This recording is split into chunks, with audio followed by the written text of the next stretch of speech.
student from Government Medical College, and today I shall discuss the topic cardiac cycle. Cardiac cycle is a very basic topic, and we have a basic idea about it from lower classes itself. And understanding of this topic is very important to understand the more complicated topics like ECG and cardiac output. It is important for both exams and for concept point of view. It is highly essential that all medical students understand this topic very thoroughly because it is going to be utilized throughout your medical career, and hence it needs to be remembered well. For important questions, watch till the end. Let's start. The most basic thing about cardiac cycle is the definition of cardiac cycle. So, cardiac, which means heart, and cycle refers to a cycle of events which occur in a sequence, one after the other, and then get repeated. Cardiac cycle, there will be events occurring repeatedly in the heart in a cyclical fashion, one after the other. In a normal cycle of events, we know here, as in heart, we have the atrial and ventricular chambers separately. They also contract and relax separately. There are a lot of differences between the events occurring in the atrial chambers and the ventricular chambers because their importance and their function and significance are both different. Just as we have systole and diastole in atria, we also have the same in ventricle. This is already known to us from the lower classes. We are already acquainted with the term heart rate, which refers to the number of cardiac cycles which will occur over a period of 1 minute or 60 seconds. How can we calculate the duration of a cardiac cycle from heart rate of a person? If we know that the heart rate of a person is let's say 75 per minute, in that case we can say from this data we can say that in 1 minute the person has 75 cardiac cycles, 1 minute or 60 seconds. So one cardiac cycle will occur in how much time? That will occur in 60 divided by 75 seconds. So that comes out to be 0.8 seconds. So in a person with heart rate of 75 per minute, the duration of a cardiac cycle will be 0.8 seconds. That is the total duration of a cardiac cycle. Now all the events of atrial and ventricular will be adjusted within this time. We sum up all the events occurring in the heart one after the other, all have to be completed only within 0.8 seconds in this individual. The heart rate of an average adult individual. So we will consider 0.8 seconds to be the normal duration of a cardiac cycle in an average adult. First we shall discuss all the atrial events, and then we will go to the more detailed part, that is the ventricular events. First we come to the atrial systole, which is also called as the atrial contraction. The meaning of the word systole refers to the phase of contraction. So atrial systole has a duration of 0.1 seconds. And what is the significance of this part, of this phase? It is to pump blood from the atria to the ventricles.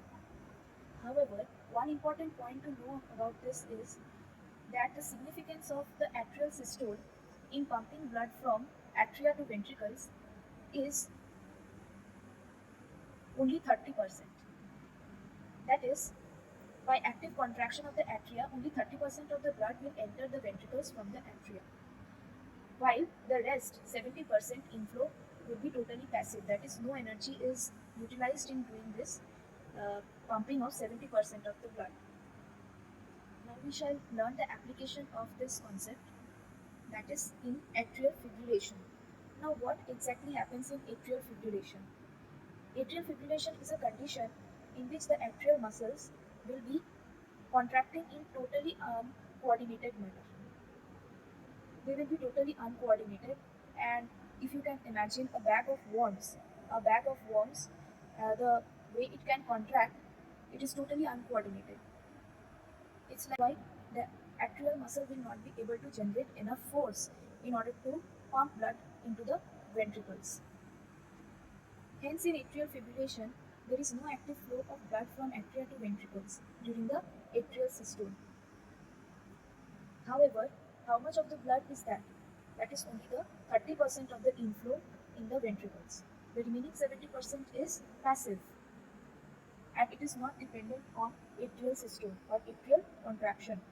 That will be happening normally even in the atrial fibrillation. That is why a patient will survive in case of having AFib, as ventricular filling is maintained by the passive flow of blood from atrium.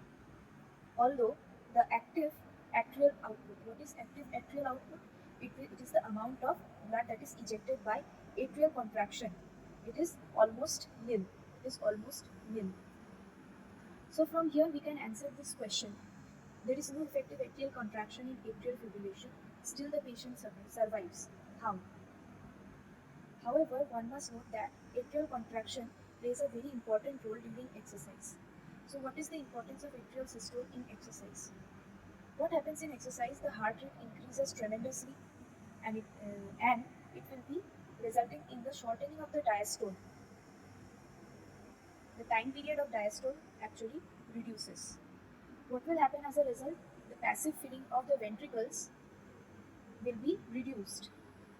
So now, what will the ventricular filling depend on now? It will be depending on the active atrial contraction. So this is compensated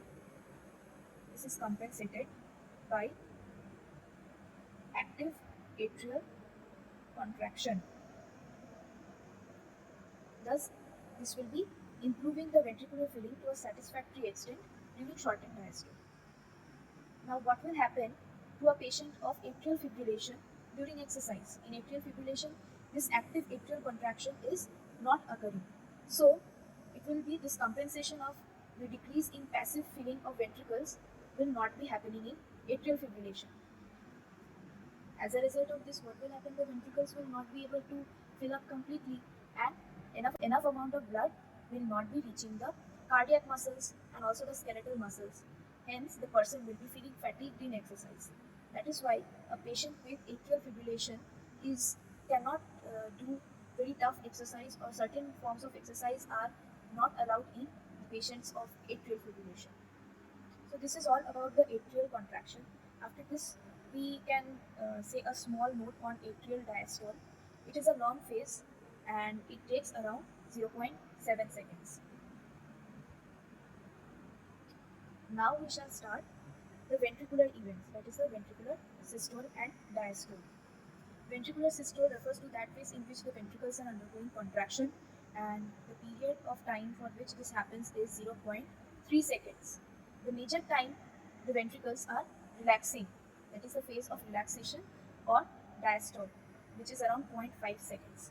So if you can sum this up, it is equal to 0.8 seconds, which is the duration of the cardiac cycle that we determined here. Now up to this point we already know, before coming to a medical college we already know up to this point. However, the systole phase and the diastole phase are again subdivided into subphases. So what are those subphases?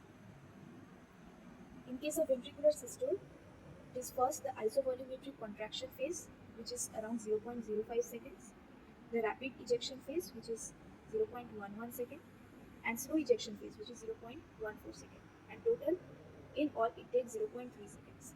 And while the ventricle is undergoing systole, the atria undergo diastole, and atrial filling occurs in the diastole phase. However, the atrial diastole is just not on 0.3 seconds, it is actually 0.7 seconds in duration. So it is actually continuing in this part as well. On the other hand, the ventricular diastole has so many phases, 5 phases. So they are protodiastole, isovolumetric relaxation phase, first rapid filling phase, diastasis, and second rapid filling phase. So the durations of each of these have to be noted. We are going to discuss each of these phases in details. And while discussing each of these phases, we have to continuously refer to this diagram, this curve, which depicts the changes in the aortic pressure, the left ventricular pressure, the venous pressure, and also the electrocardiogram during a cardiac cycle.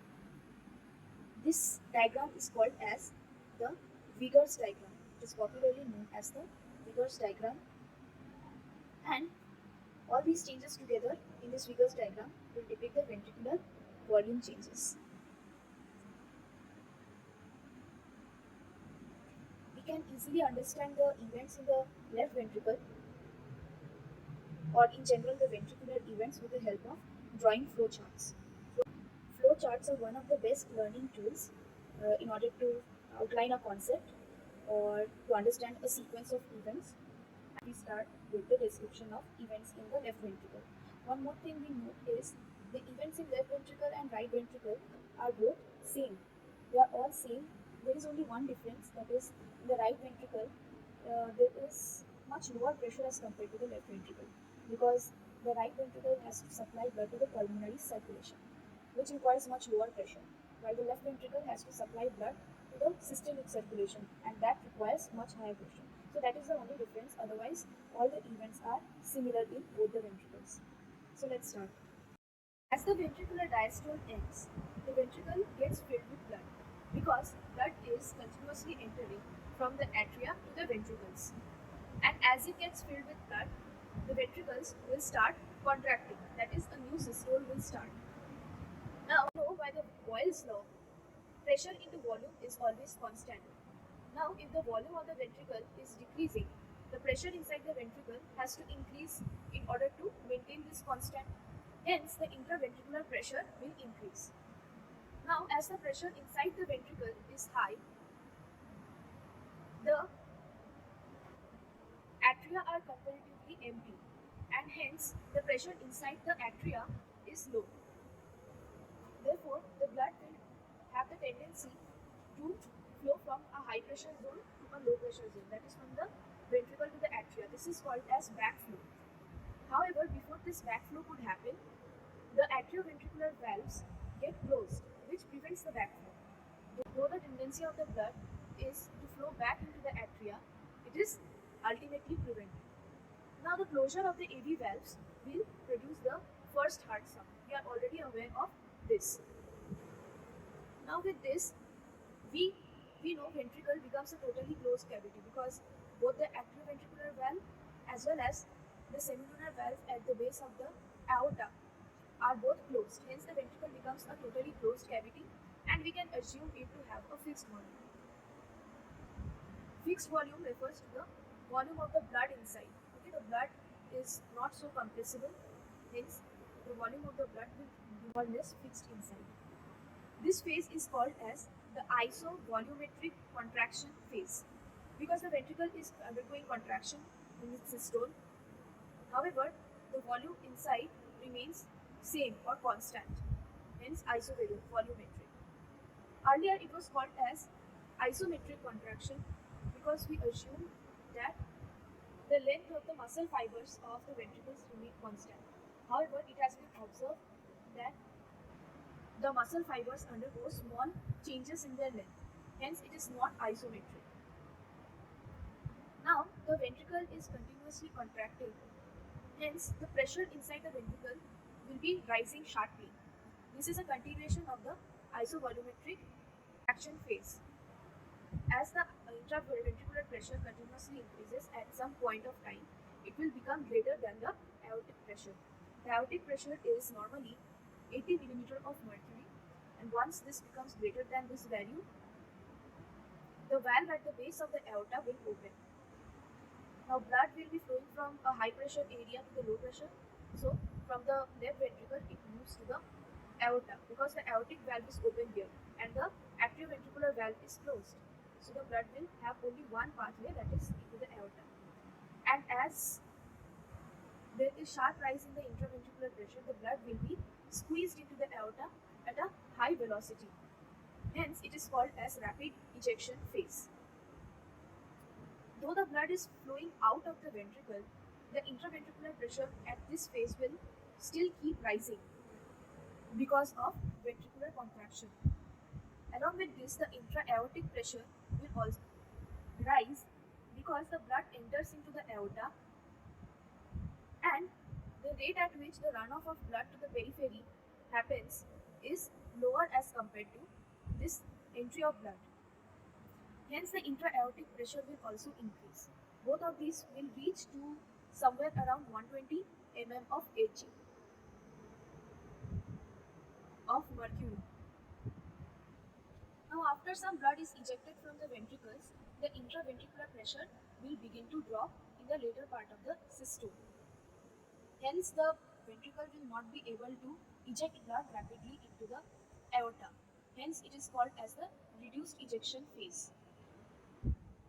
While this phase is occurring, the intra-aortic pressure also falls because at this stage, the runoff into the periphery is greater than the entry of blood into the aorta. Now, in the last part of this ejection phase, due to inertia, the blood will keep flowing. Now, after this phase, the diastole begins. The systole ends and the diastole begins. However, there is not a very sharp demarcation between the beginning of diastole and the end of systole, because the beginning of diastole, that phase is called as protodiastole, and here also the blood will keep flowing from the ventricle into the aorta due to inertia, though the intraventricular pressure is lesser than the intra-aortic pressure. So, how will you differentiate between the systole and the beginning of diastole? It is by observing the difference between the intraventricular pressure and the intra-aortic pressure. When the intraventricular pressure becomes lower as compared to the intra-aortic pressure, we can say that the protodiastole has started. Now, after this, the force of inertia wanes and the pressure inside the aorta will become greater as compared to ventricle by a considerable margin. At this point, the direction of blood flow will be reversed. That is, the blood will tend to flow from the aorta into the ventricle. However, this will be prevented by the closure of the aortic valve. This is a semilunar valve, and as the blood tends to flow back into the ventricle, it will fill the pockets in the semilunar valve and the valve will close. As a result of the closure of this valve, we hear the second heart sound. At this point, we can say there is end of protodiastole. Now at this point, we come to a concept called as dicrotic notch.